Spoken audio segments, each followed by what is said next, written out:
I call this regular meeting of the King George County Service Authority Board of Directors to order. We will begin with an invocation by Mr. Parker, followed by the Pledge of Allegiance by Mr. Miller. If you're able to stand, please do so. Lord, we ask you to watch over this board and the citizens of King George County. We ask that you provide us guidance to make decisions in the best interest of the citizens.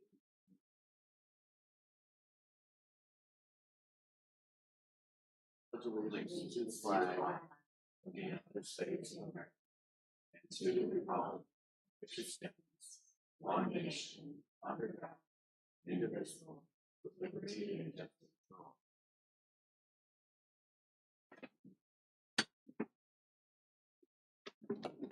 Thank you. Mr. Miller, any amendments to the agenda this evening? No, sir. Okay. Moving on, the public comments. Anybody in the audience wish to speak this evening? Mr. Dines, do we have anyone online? Thank you. Reports from the member of the board. Ms. Cleveland. No report. Thank you. Ms. Kupka. No report. Thank you. Mr. Parker. No report. Ms. Bender. No report. And I have nothing. Okay, move on to the consent agenda. Motion to accept the consent agenda is written. Motion's been made and second. Any discussion? All in favor? Aye. Aye. Chair votes aye. Motion carried. County Attorney, Ms. Lackey, did she dial in? I believe she is online. Does she have anything for us this evening? Hello, all. If you can hear me, I do not have a report this evening. Thank you, ma'am. Okay. Presentations. First item is the 2022-23 budget presentation. Is it, Ms. Hahn, are you doing that this evening? Or Mr. Miller? Okay. You have it, Mr. Dines?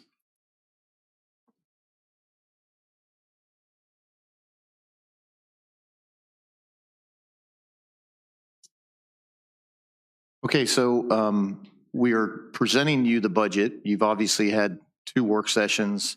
There are obviously one primary assumption I think that needs to be pointed out is obviously there is a assumption that that this budget is based on a 4% increase in the rates, which is spelled out in the financial plan that was put together back in 2019. It calls for an annual increase in the 22-23 fiscal year of 4%. Do we have some more? Can you advance some of that? Okay. So there are 2 budget categories, obviously, the water and the sewer. Water is going to be a little over $2 million, $2,031,605.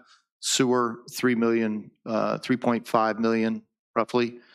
There are transfers to capital for debt service and projects and the reserves of $1.8 million, almost $1.9. The total expenditures are $7.4 million, and there would be an increase in total expenditures of just a little under $500,000, so $451,187. Next. The increase of $279,000 in the water side of it from last year's budget. The key focal points are the proposal is to add 2 additional staff for maintenance, electrical costs, and the third-party billing increases. Sewer increase of about $166,106 from FY22, and of course, those additional maintenance employees that we're proposing would be included in that side of it too, because they are split between water and sewer. We're going to institute an inflow and infiltration system, so there are some operating costs in there as well. What is not included, and as I indicated, the timing is for us to get you information about the operator and the wastewater operator contract. We are having meetings on Thursday with the two firms. The two firms are Bowden Services, which is your present operator in charge, and then Viello, which is a firm. I think they primarily have a lot of work in North Carolina, but they have work in Virginia Beach, Fort Monroe, and I believe in kind of the Hampton Roads area as well. And so we will interview those firms and examine their qualifications. And then what we would do then is enter into some kind of a negotiated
applied across